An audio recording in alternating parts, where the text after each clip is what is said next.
Hi, everybody. It's me again. I am here to meet with another amazing group of authors. These are authors who will be at the Black Ink Book Festival on Saturday, January 29th at City Park here in New Orleans. We are having our first live book festival. I am so excited about it. We've done 4 virtual book fairs, they have all been dynamic, but now we have all these amazing people coming in from all over the country to be here in New Orleans and to connect with our readers, to sell our books, and to just to network with one another. So we have 2 days of activities. Day one, we're going to be at the Baldwin and Co.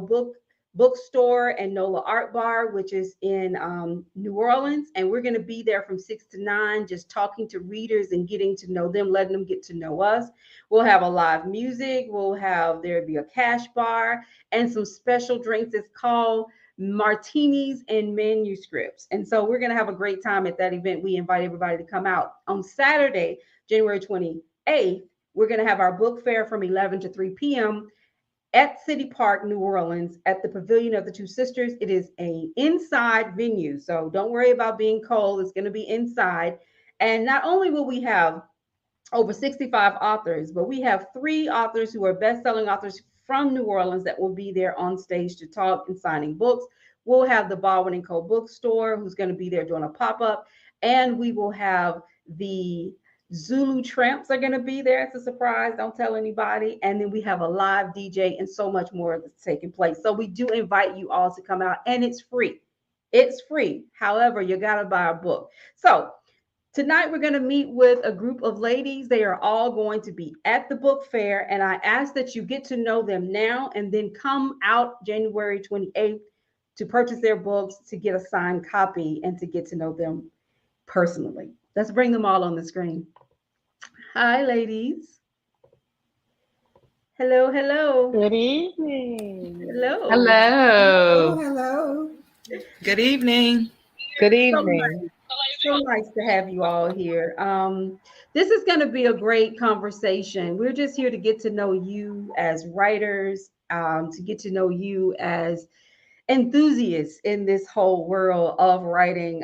If you're like me, you love to write. I don't care if nobody reads it. I'm writing, right? I don't care. It doesn't even bother me if no one reads it. I love to write. I blog. I've got 3 books, and I know most of you, you're all doing some dynamic things in this publishing world. So we're going to get to know you and just continuously invite everyone to come out and get to see you personally and get a signed copy of your book. So let's start with you, Val. Tell us about yourself and tell us about your books. Hello. Well, my name is Val Johnson, and this is my first book. It's called The Secret Place, A Journey to Freedom Through Forgiveness. And I started writing this book basically for me. I was just stuck and bound in unforgiveness. I had things going on in my life that I couldn't figure out what was the problem.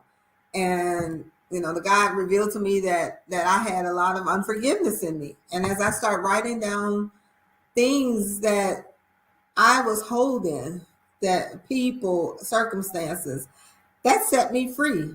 And God told me to publish it. And I was like, I'm not putting my business out in the street. But it was Holy Spirit inspired because it set me free by forgiving the circumstances and people in my life. And publishing this book, I feel like I'm not the only one that's gone through that. And it might help someone else to be set free as well. So that's the basic synopsis. I'm married. I have 2 dogs and 2 grown married children, but I'm finally free, and I endeavor to help set others free. I love that you're talking about freedom and writing because I think a lot of us write to deal with something in our lives. Whether we're writing sci-fi or children's books, we're building characters based on who we are as a person or the lady down the street or grandma. We're building all these stories. And on the nonfiction side, we're using these opportunities to write therapeutically, to deal with something within ourselves. Talk to us a little bit about that contract you had to write with yourself to get to a place of authenticity and to write this book in an honest place, because authors have to be authentic. in our work. Yes. Because if we're not, the reader is going to know it. But in order to make the decision to just put those personal things on paper, you had to agree to something within yourself. Is there Yes. something you want to tell us? What did you have to get to in order I to had write this piece? I had to finally decide that I was going to be responsible for me. I was not going to hold anyone else responsible or for what was happening in my life. I wasn't going to look for to blame things or my childhood or whatever happened. That I had to finally take responsibility for me. So as I started writing things that affected me, things that I was not happy with in my life, then I was able to go back in retrospect and say, okay, why am I not happy with these things? What might have caused this issue? And as I began to write things from even from my young childhood that started coming to my remembrance, and as I would write them down, then it will just be revealed, okay, this root of unforgiveness, you need to root that out. So I would jot down people's names or circumstances. Okay, I need to let that go. And as that just progressed through the book to help me to just release all of that. And as it all came out, then I was free. As church going girls like myself, you're told to forgive, and everybody act like it's an easy thing to do. It is Oh, definitely not. Not at all. so it's beautiful that you're tackling something that most of us have had to deal with, and that's letting go of pain in the past as well as learning to forgive those that have hurt us. So congratulations on that. I ask everybody needs to come out, get your book, learn from it, get to know you. And I feel like you've got about 4 or 5 more books in you. So I know you'll be connecting with I us again. received that. Amen. Thank you. Absolutely. Dr. Allison, talk to us about who you are. Tell us about yourself and tell us about your work. Well, I'd like to begin in the name of Allah, the Beneficent, the Merciful.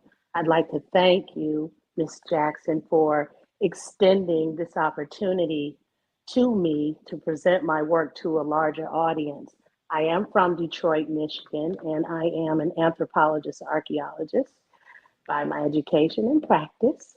I have served in various capacities in my community as a professor, a teacher, a mentor, a curator over an academic museum. So I have an extensive background, an academic background.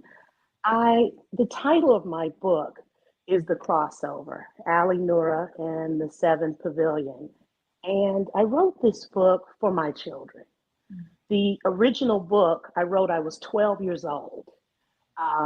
My mother was an avid reader, Janet Williams, and that was our pastime. My mother walked me to the library, Oakland, Parkland Branch, west side of Detroit, the Shrine of the Black Madonna Cultural Center and bookstore. This was our pastime, the funnies, the newspaper, crossword puzzles. I entered a lot of writing contests when I was a child, and I won a lot of, savings bonds. You know how public schools, they give you a little savings bond, you win the contest. One thing my mother would always give me money for is those catalogs, the Scholastic catalogs. You can pick the book and a little money order. And I read those Hardy Boy mysteries and Nancy Drew. I read them, but there weren't any Black children. And I was dissatisfied as a child that there weren't any Black characters. And so I was 12, and my grandfather, who was a court reporter, Benjamin Williams, allowed me to use his typewriter in his office, his home office. And he said, go for it. Remember the carbon paper with the double, Yes. the double, he was like, go for it. Go ahead. He always called me little girl. Go ahead, little girl. And I was typing. I typed. He was so impressed that I could type. They taught that in school then. And I typed this whole story with myself as the main character and the children of my neighborhood, as the other characters. And I had this full book, and it sat there in my grandfather's office. And fast forward all these years later, I have 3 daughters and a son. I've been married 26 years. And I found my children saying the same thing, that every book they pick up, that if there's a Black character, they're peripheral. If there's a Black character, they die. Mm-hmm. If there's a Black character, they lose everything. And I was like, oh my God, it's the same It's the same thing. So I told my daughter, my youngest daughter, Nadia, about the book that was in my grandfather's house. Well, where is it? I don't know. I mean, I was 12. It was somewhere in, I guess, in storage. And she asked me, could I rewrite it when I started telling her about it? And she was 12. And she was so excited. And so I started writing, trying to recreate the story, from my memory. Of course, my children made fun of me because the prince was an Afro-Mexicano. I don't know if you all remember Menudo, Sergio Blas, and Roby, Draco Rosa is his new stage name, Ricky Martin.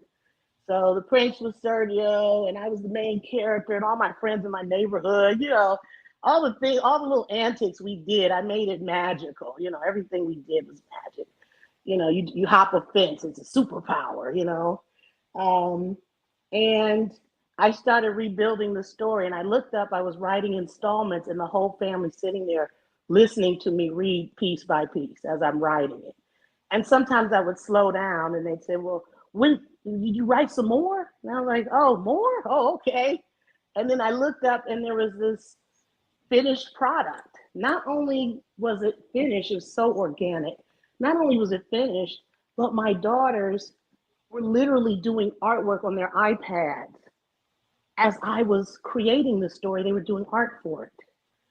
So digital art, watercolors, sketching. So all of the art, including the cover, all the art you see is the product of my children. I didn't leave anything out, but they love manga art. I didn't leave anything out. The logo, everything is the product of my children's creativity.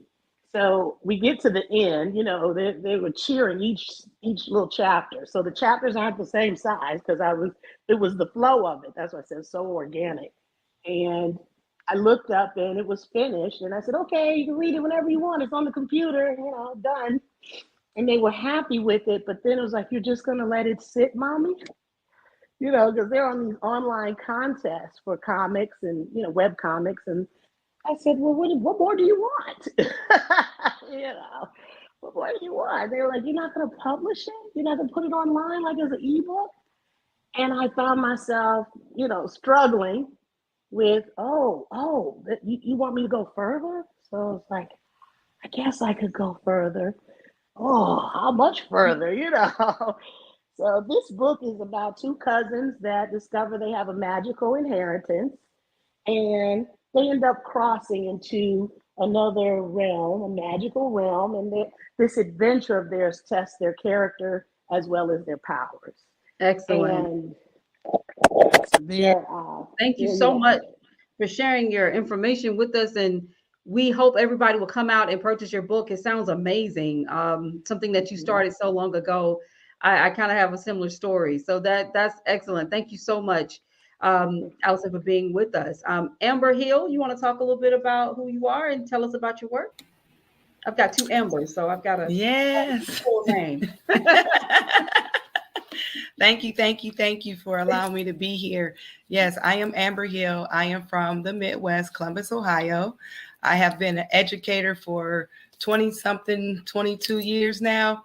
And God placed it on my heart to begin to write children literature, because as an educator, to align with what Dr. Muhammad said, I found that there was not a lot of African-American characters in stories and literature and positive images.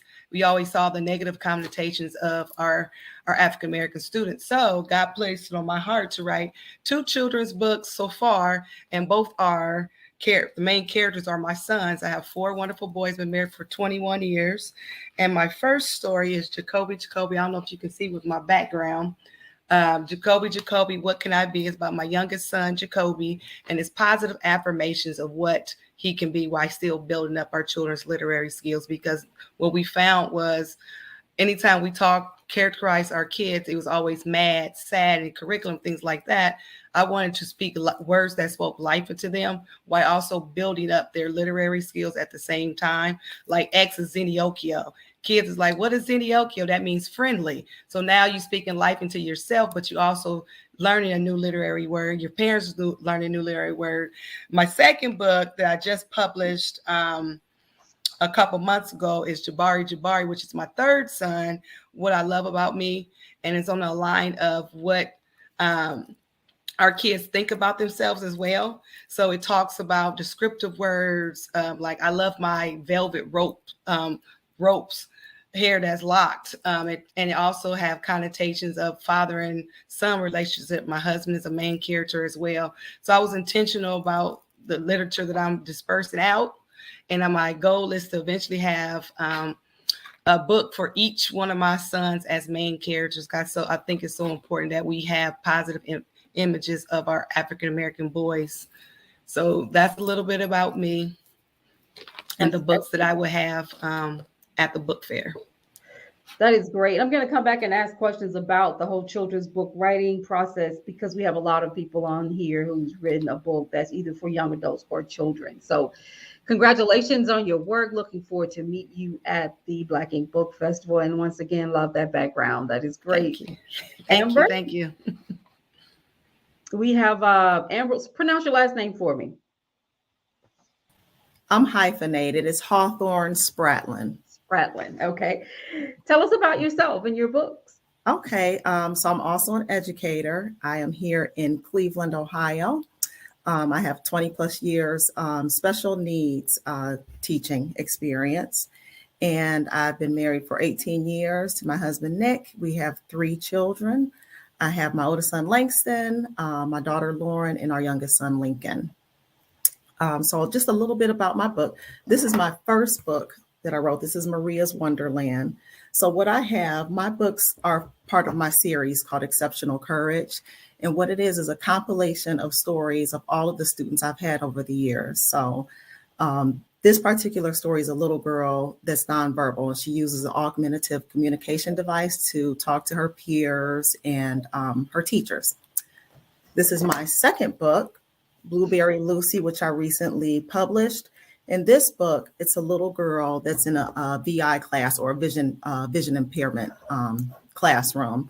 And so she uses a device just to navigate through her environment, her school environment, and she's learning about herself through discovery. I'm working on my third book, which will feature a child with epilepsy. So these are students that I've had over the years. I've had the opportunity to work with kids that are medically fragile with different needs. And so it was just more of a blessing for me. It was actually the highlight of my career working with these kids. I learned a lot about myself working with them. I developed more of an attitude of gratitude. And so I started writing. I used to write a lot in college, and hence my oldest son's name is Langston. But after getting married and just the hustle and bustle of being a mom and in my career, I just kind of got away from it. So I started writing again during COVID.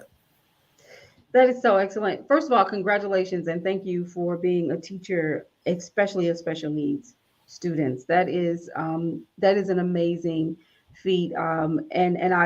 My mother taught Head Start for 36 years, so I know what she went through and how much she loved her kids. And last year I was interviewing a teacher, a special needs teacher, and for some reason my mother passed in 2005. I started thinking about my mother, and I started crying on screen. Like it was amazing. And it was one of those times where I realized that when I meet teachers, it really makes me think about her love for teaching and that passion that you have. So I am so looking forward to meeting you as well. And I love those ponytails. And we're going to talk a little bit about illustration once I get through with everyone, because I just had my first book illustrated. And that process is something I think everyone should know about, is working with an illustrator and having to make sure that they understand your vision. Yes. Dr. Muhammad, you were blessed to have your kids help you with your design and different things. But when you're trying to articulate design to someone who isn't in your head, and you know what you want your characters to look like, you know how you want that character to operate and move and talk, it can sometimes be very difficult, but very much so worthwhile. So thank you for being with us, Amber. LaToya, would you like to introduce yourself? Hello, everyone. Thank you, Ms. Jackson, for the invite. I cannot wait to meet all you wonderful women, Black women. I see you over there, Dr. Muhammad. I am also an educator. I've been in education for over about 23, 24 years now. I was just in Vegas accepting an Excellence Award, Education 2.0, and I nominated my girl Amber Hill over there. So we was there tag teaming it together, sitting on the panels, and we really had it. We really made some good connections. So I'm just ready to see how all that's gonna go. I am a mother of 3, husband of 1, just 1. And yeah, so I was inspired. I've been teaching STEM for 2 years, but I've always loved STEM, which is science, technology, engineering, and math. And in my room, I teach PBL, so that's project-based learning. So if you were to walk past my room, it might sound like it's chaotic, but if you actually come in there and speak with the kids, they can tell you exactly what they're doing and everything that's going on in the classroom. So I was inspired to merge STEM and literacy together, hence the phone and the book. So, and that's my baby Jabari hand, Amber's baby. He was my model that day. But what it is, it comes with an app. You can download it on Android or iOS, on your iPad or your phone, and it becomes augmented reality. So you would scan, if you could see, you would scan each page, and it pops up and becomes animated. So it's very, very cool. I'm very excited. And it's called Colorful Emotion. It's Colorful Emotion Story. Hence, the first one is Mary, which is she's happy. The moral of the story is she tries to help Mr. Cross find his happy. That's her neighbor. So I have a series of 10. This is my very first book that's coded. I will have my second book, Mr. Cross, coded in March, and then the other ones will follow. My ultimate goal is to have it completed mid-July, so I can push it into the school systems for the teachers to put it into the lesson plans. Because after the series is completed, I also have a curriculum that goes with it, because it's all things social emotional. And during this time with COVID and everything, kids need to talk about their emotions. Even adults need to talk about their emotions. But my niche are kids, children. So it has high learning questioning in the back. You can pre-ask that, or once the story is finished, kind of get them talking about their feelings. And I also, with each character, they have a little, I call them fur emotions that follow them, and whatever the character is displaying, the fur emotion mimics it. So I also created some little stress balls. This is Mr. Jitters. He's coming out after Blue. So yeah, this is Mr. Jitters. So he's always scared. He's always frightful of things and jittery. So that's going to be an interesting AR, augmented reality. But I have 10 of these. As you can see back there, they're coming soon. They just got delivered a couple of days ago. So I'm working on my box set, because my ultimate goal is to, because it's catered to pre-K through 5th. So instead of the teacher just telling them to go to the corner and they have nothing to do, I come up with things that works on their hand, intention, emotions. So I'm formulating a feelings box, a feelings corner, where they can go and actually work out their feelings, work out their frustrations, and try to get that out of them. And then hopefully that can be a talking piece for the teacher if she catches something, or if the parent catches something, they'll be able to catch on. So it's all things social, emotional, All of us can learn from Mary and Mr. Cross, because it's okay to be angry, just as long as you know how to handle it. But yeah, so I'm looking forward to meeting all you ladies. This is exciting right here. I've been in the author realm for about 8 months now. So I'm very excited to be here. I met some wonderful, wonderful people along the way. Where are you located? North Carolina. Okay, so you're in North Carolina as well. Wow. First of all, I love technology. I do a lot in STEM here. I have a program, I have a nonprofit called Life Skills, and we teach youth about tech jobs. My husband is a cybersecurity professional. And so I love what you're doing. I Thank love you. it. So if you see me at the event, you need to stop me so I can get a Oh, I couple. am. So that is so wonderful. I'm loving that I have so many teachers. And I think that I feel like we're demystifying this idea that Black people don't write and don't read, and that what we do, like everything has to be so trauma focused. But there is so much learning in these books and so much character building, and we're trying to build our kids up and prepare them for the world. And we know that our youth are dealing with a lot of trauma right now. So I love what you're doing. I love what all of you are doing. This is so great. Let's get to know Miss Emily. Can I say something really, really quickly? Sure. I know when I was looking at the news the other day, and I was looking at a segment about the children over in the Ukraine, and the reporter was asking the little girl what was her favorite color before the war. She said pink and purple. And then she asked her what was her favorite color now, and she said gray and black. So that instantly took me there of how that baby is feeling, so yeah. Well, there are studies here in New Orleans for kids who went through Katrina and the amount of trauma that, that is, in my opinion, manifesting. Some of that is manifesting itself now with what's happening with a lot of crime and different things that's going on around our country, as well as the trauma takes hold. And so what you're doing in trying to address these emotional challenges, I mean, I already know several people who need that ball right now. Like, I wish I had it, because I was sending over to some schools. I know a lot of kids who could benefit from that. So thank you for all your work. I love that. Thank you. Emily Nicole, talk to us. Tell us about yourself. Tell us about your work. Good evening, ladies. Thank you for having me. My name is Emily Nicole. I'm from Chicago, and I've created a mental health series for adults, mainly adults or young adults, called Complexities of Human Emotions. My first novel, Complexities of Human Emotions Touched, I don't know if you can see it, was published in 2020. It's about a young lady that is estranged from a relative, and then when that relative comes back into her life, there's a lot of past feelings and emotions that come with that.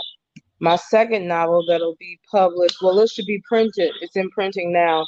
Complexities of Human Emotions Cutters tells the story of self-mutilators, 5 self-mutilators whose stories intertwine within each other's. It's interesting. The last speaker was talking about, emotions and everything. And I think if we get it young, and so I think it's great that you're getting to it young, because young people grow into adults with issues. And I think if we can catch it younger, then we'll have better adults.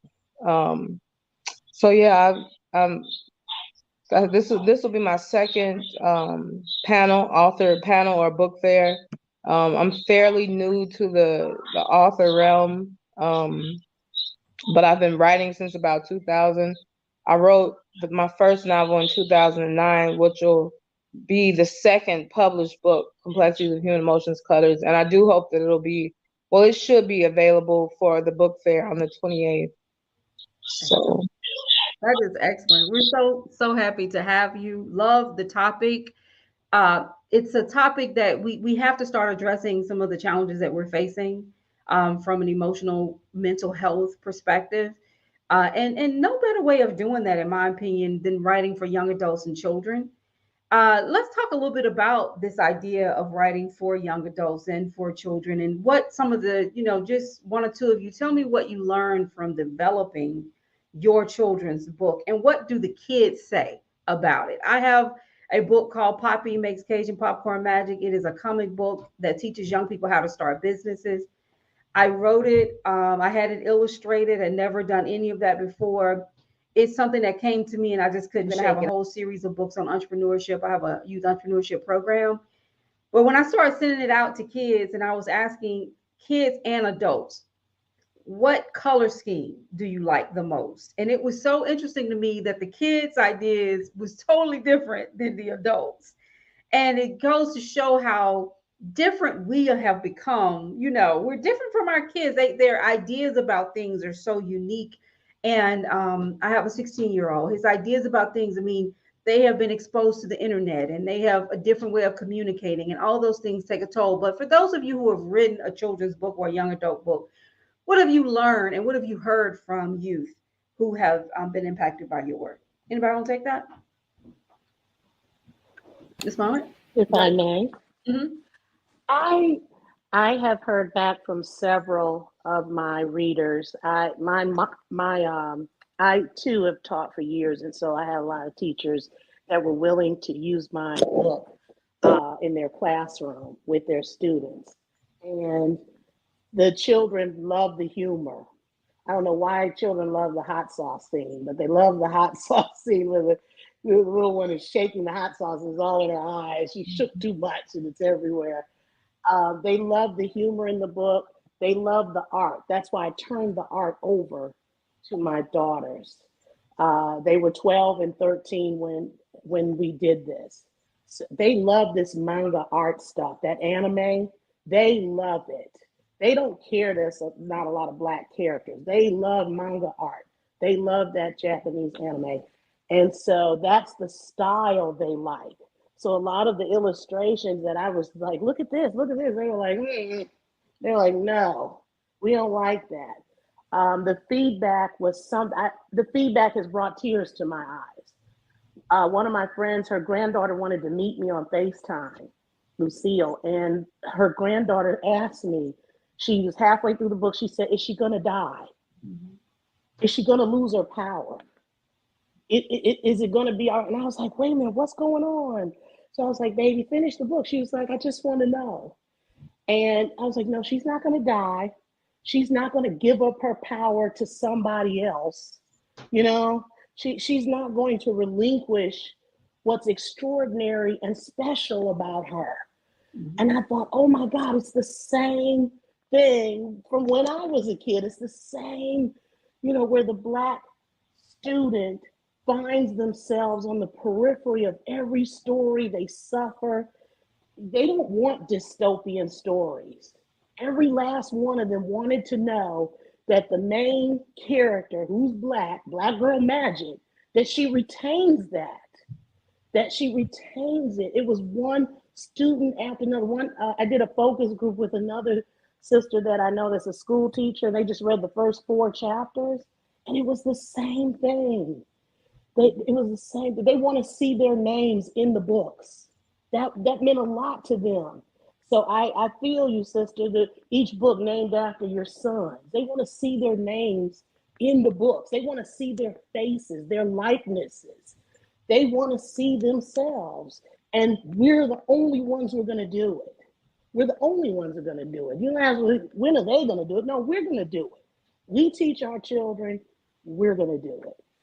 And we are doing it. Yes, absolutely. Anybody else want to chime in on? I'm sorry, Amber. Like we like. Oh. I'm gonna let the Ambers work it out. You guys. So, for me, my books aren't just solely focused on African American children. Mine is more, I guess, the push of diversity, equity, and inclusion. I've had students from all races and all cultures, so this is more so the special needs community. And I've heard more from parents that have children with autism about my book, Maria's Wonderland, how they like to see kids like their child that have, you know, speech issues or have some anxiety. And so that was my whole purpose for writing this, so that it's not just for the kids, but it's a resource for parents that you're not in this alone. You're not going through this by yourself. Excellent. And it's so funny you said that, because when I put my book out, the first read through with some beta readers, I had I had a lot of people say to me, a young folks say, "What about imposter syndrome?" This person is creating a business, and they got to talk to me. This is a term I've never heard of, until a year ago, imposter syndrome. And they got to talk to me about, that point when you just feel like you're not good enough to get it done, blah blah blah. And I'm going, I've got to make sure that my character is going through something. She has to feel real. She has to be real to my readers. It can't be just a young girl, whether she's black, brown, or white, who is starting a business. It has to be someone that young people can relate to. And if Right. it's too perfect, a lot of times they don't understand that component, because I have a whole theory about, this push for perfection that we have on our kids. It's a heavy weight. And so the fact that your kids are, on the autism spectrum in your book, and that other kids are seeing themselves in it, that speaks exactly to the fact that our readers are not looking for perfect characters. They're looking for characters they can relate to. Right. And that is so profound. So thank you for sharing that. Amber Hill. Thank you. Yes, to align with everything you all are saying, that was the main point of me actually doing children's books, because as an early childhood educator, I had kids from all walks of life, from all I call my classroom United Nations. And when I started to input their names inside of folk tales and nursery rhymes, they face would light up.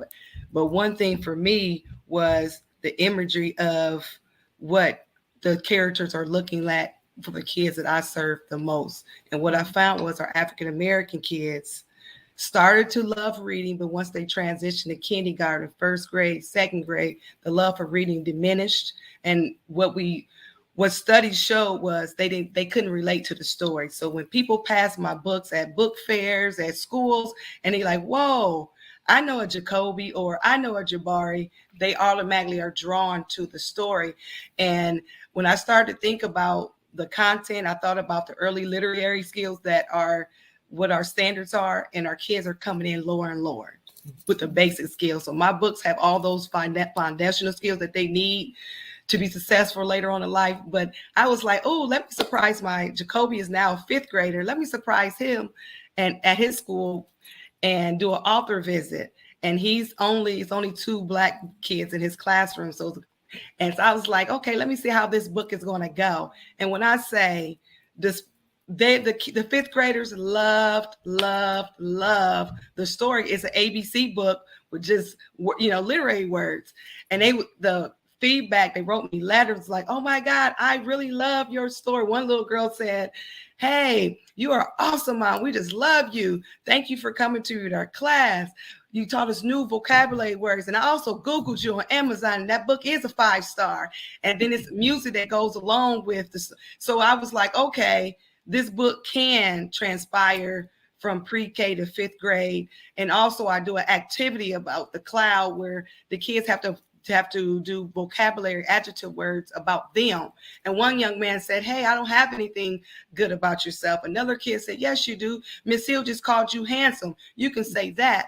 But it's also teaching them, because our kids, like everyone is saying, they're not loving themselves, and the stereotypes of everybody have to be perfect, or it's 20 likes, but only one person didn't like me. How do you love yourself? It's only one unique you. So when it comes to like illustrations, I always offer advice to children book. Illustrations are important. They have to be vibrant.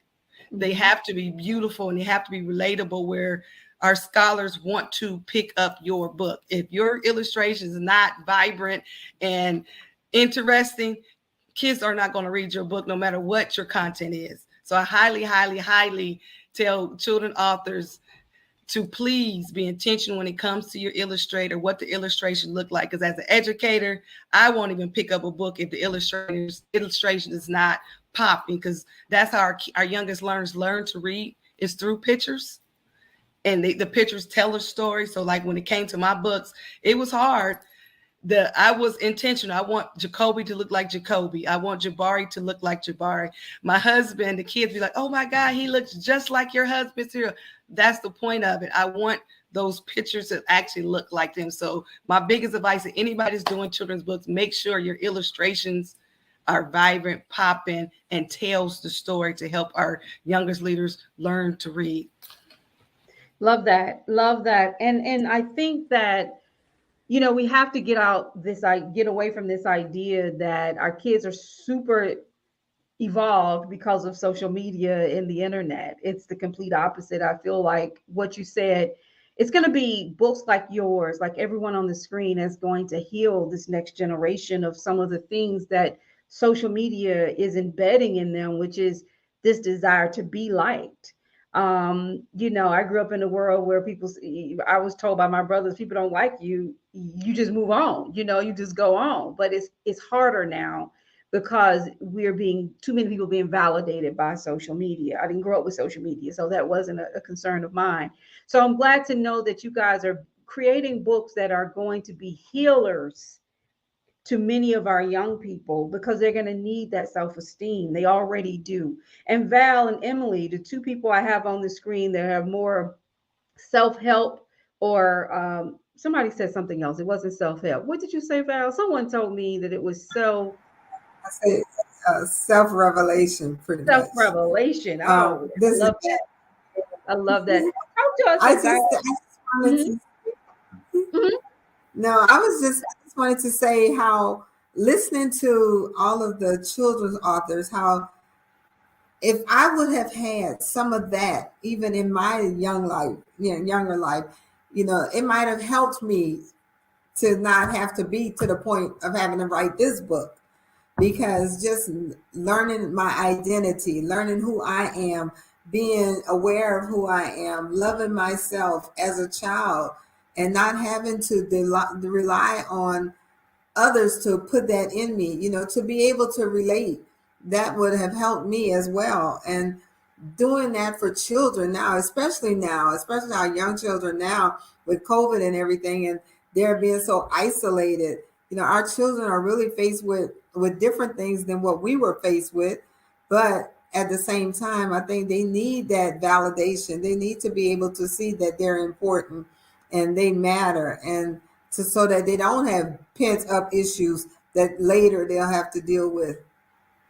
Absolutely. And that's exactly what I was hoping that you would say, is that your books, just like Emily talking about cutting and some of the things, the emotional challenges that people are having, are so important.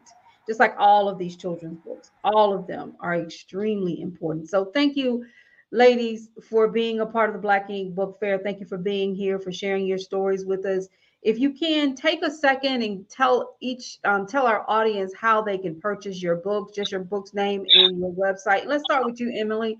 You want to tell us how can they purchase your books? I do. But before I do that, I wanted to just piggyback on a couple of things that all of you ladies have said, because I'm not a children's book author, but the response that I've gotten from the two that I've written so far, it especially with Cutters, it allows the adults to see certain things in their children that would lead them to say, oh, my child is a cutter, or they're participating in behaviors that I need to be more aware of.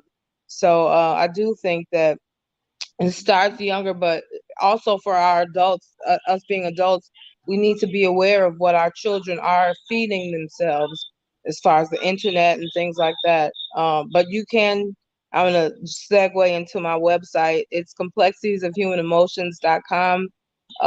Touched is available there. Cutters will be available there in February of this year. Excellent. Thank you so much for being with us. And thank you for having me. Oh, I can't wait to meet you all. Amber Hill, you want to talk about how they can pick up your book? Yes, you can. My website is www.epiphanyhill, EPIPHANY Hill Enterprises.com. You can pick my book up on my website. Excellent. And I'll try to have all these in the post so that people can have easy access to it.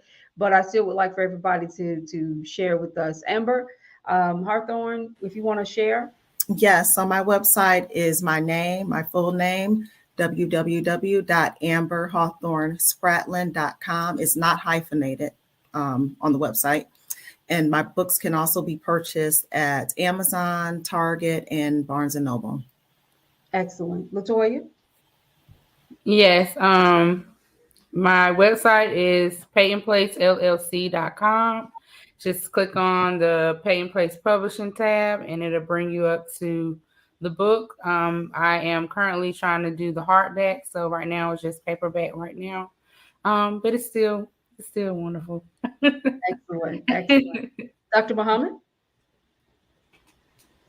Ladies, my book is available on Amazon as an ebook as well as a paperback. You can get it as an ebook on Barnes & Noble, iBooks, Biblioteca, Colina, and Tobo, and Smashwords.com. So if you want the paperback, you do have to go to Amazon. But if you prefer the ebook format, you may go to any one of those outlets. And you can follow me. I'm the Golden Scribe of TA. Yes, the Nubian Queen, that was Chet's grandmother. You can follow me on Instagram as well as TikTok. I put up videos.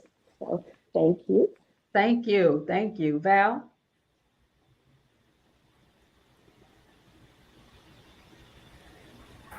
I forgot I was still on mute. Well, my book is available on Amazon. You go to Amazon.com. You can also, there's a link on my Facebook page. I don't think I even mentioned it. I have a coaching business. It's called Vision 120 LLC, and where I encourage women, especially, that they can live a full, healthy life and to give that full vision of the life that's ordained for them. And on my website is valjohnson.org. Excellent. Ladies, this has been great.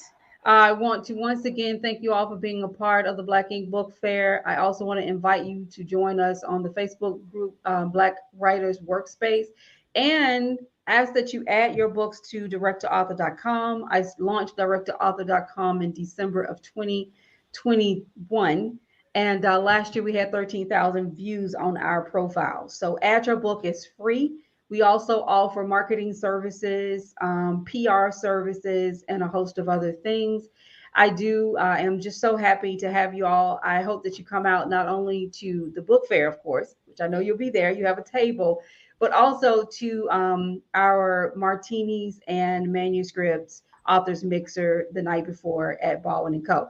So thank you all. I'm sorry, Latoya, you had a question? Yes, you said director. What was it again? Direct the number 2 author. Oh, direct. Direct to author. You can build a profile page. We promote you free.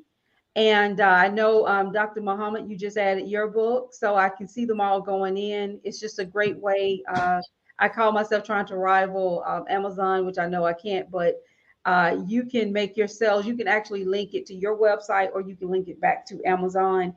But the goal here is to pull a lot of these self-published books, these dynamic self-published books, out of the Amazon database of 30 million books, so that we can get the type of attention that we need on our work. So that's the goal of Direct to Author, and please go and take a look at it. Thank you all. I want to give you a formal farewell, so just hold with me. But for now, let's just say goodbye to our audience. Thank you. Bye-bye.